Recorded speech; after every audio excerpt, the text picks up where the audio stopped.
Okay, our advisory unit was anti-drug, tobacco, and alcohol.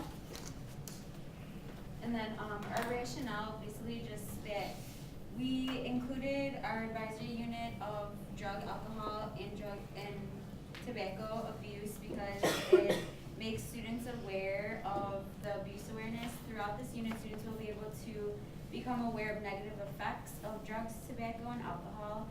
Students will learn about drug misuse and abuse and alternate activities to prevent drug use.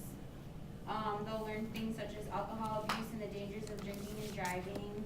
They'll become aware of how substance abuse is portrayed in the media and ways to fight peer pressure. And although the lessons are taught within a 2-week span, at the end we hope that they'll become more aware of all the substances as a whole. Okay, for our introductory activity, we gave the students a blank shield and we told them to label it protection from drug use. The students will fill in the shield using information from the reading of that lesson of descriptions of helpful behaviors that protect them from drug use. And then at the end of the lesson, students will use their shields to create collages of cutout magazine pictures of helpful activities to do as alternatives to drug use. Drugs Day 2. During this day, we're going to start the unit with drugs and substance abuse. So the students are going to learn the definitions of drugs and drug abuse.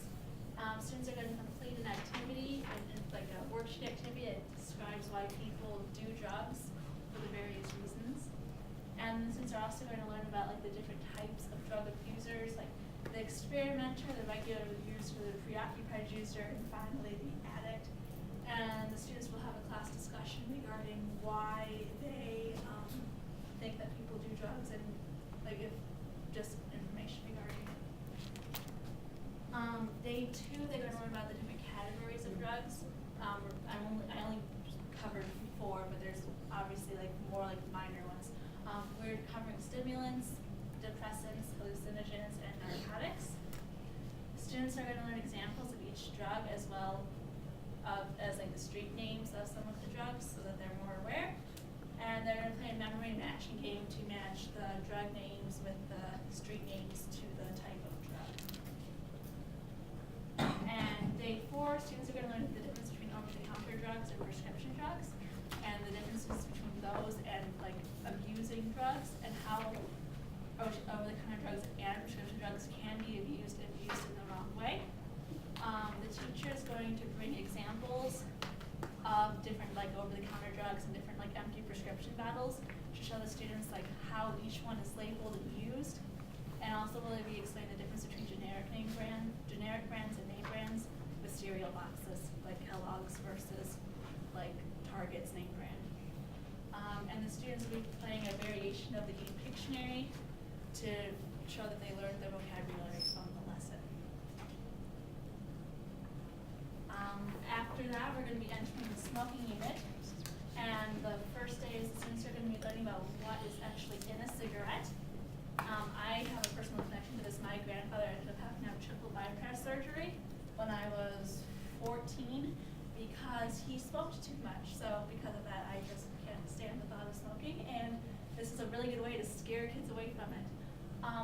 Essentially, they're going to start by learning about the definition of nicotine and why it's so hard for smokers to quit is because of the nicotine, because they become nicotine addicts. They're not actually addicted to smoking, they're just addicted to the nicotine. And the students will actually create a smoker's lung by using a bowl, which will represent the lung, water in the bowl, which represents like the water in our bodies, and then they're pretty much going to put stuff into it that would represent what is actually in a cigarette, which includes like tar or motor oil, bleach, rat poison, like there's actually licorice in there for flavoring, which is kind of strange. That was like the only quote unquote healthy part of a cigarette. But like when you see the mix, it's really gross looking. So the thought is to kind of show the kids like this is what's happening if you're smoking. This is your lung if you're smoking. So then the teacher will explain the health effects, and the students will learn about the different like chronic diseases that are associated with smoking, like bronchitis and emphysema and heart disease. So here we go.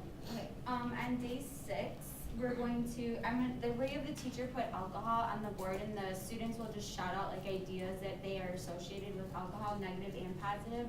And the activity kind of shows that there's a lot of mixed messages about alcohol in general. The students will learn about blood alcohol levels, and they'll list activities that would be affected by high blood alcohol levels. And then as an assignment for the students for the next week, they'll cut out articles out of local newspapers about crimes and car accidents. And at the end of the week, they'll look through them and they'll see how many are associated with that are alcohol related. And then from the victims in the accidents, they'll see like how many were unharmed, how many were harmed, and actually how many died from them. For day 7, the teacher will have the students walk a 6-foot line on the carpet, and the teacher will ask the students like how difficult they thought the task was and why it would be a useful test to determine if someone was using alcohol. They'll write how alcohol negatively affects different parts of the body on a worksheet that's provided to them, like from the different parts. And then at the end of the class, they'll design a billboard identifying like different health risks associated with teen drinking. On day 8, the teacher will open up the lesson with car accidents on the board, like pictures taken out of magazines, newspapers, anything like that.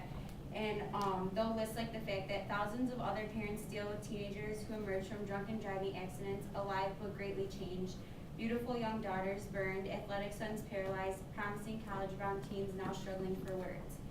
And the teacher will describe others affected by drunken driving accidents besides just the person driving, like a sibling who didn't take the keys from their other sibling, an older friend who bought the alcohol and could have caused the accident, and a classmate who has nightmares because they survived. And then at the end of the lesson plan, the students will sign a contract for life, and it's basically stating like, I will stay away from alcohol, like substance abuse in years to come, and I will prevent like any harmful situations that I'm a part of.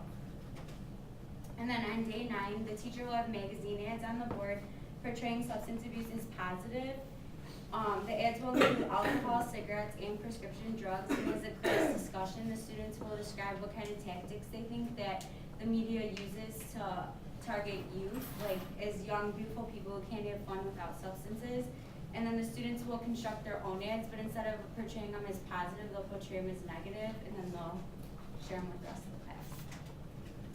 For the accumulating activity at the end of the 2 weeks, in order to access knowledge, to make sure the students still remember things from day 1, we would be playing bingo, because even middle school kids like bingo if there's a chance of candy at the end of it.